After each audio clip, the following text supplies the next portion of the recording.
अगला पॉइंट है कि परावर्तन के कितने नियम है। प्रकाश के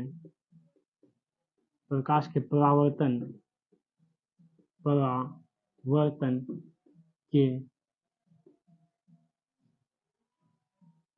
प्रकाश के परावर्तन के दो नियम है। कितने नियम है बच्चों?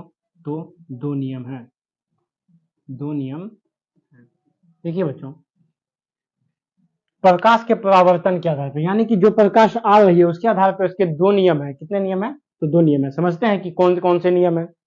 तो एक ये जो आपतित किरण आ रही है और दर्पण से टकराने के बाद लौट रही, यानी कि परावर्तित किरण, और इन दोनों के बीच यानी कि आपतन बिंदु पर जो एक अभिलंब खींचा हुआ है, ये तीनों कहाँ एक ही समतल या एक ही तल यानी एक ही बिंदु पे है। इसी को बोलते हैं पहला नियम। तो पहला नियम में क्या बोलेंगे कि आपतित किरण, परावर्तित किरण और आपतन बिंदु पर खींचा गया अभिलंब तीनों एक ही तल या एक ही बिंदु या एक ही समतल में होता है। यही है इसका पहला नियम। अब दूसरा नियम क्या होता है?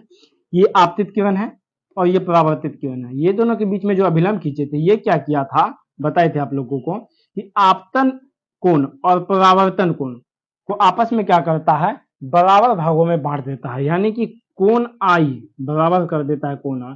यही है उसका दूसरा नियम। तो पहले नियम में बोलेंगे कि आपतित किरण, परावर्तित किरण और आपतन बिंदु पर खींचा गया अभिलंब तीनों एक ही तल में होता है या एक ही बिंदु पर होता है। दूसरा नियम में क्या बोला था कि आपतन कोण और परावर्तन कोण यानी कि कोण आई और कोण आर आपस में क्या होता है, बराबर होता है।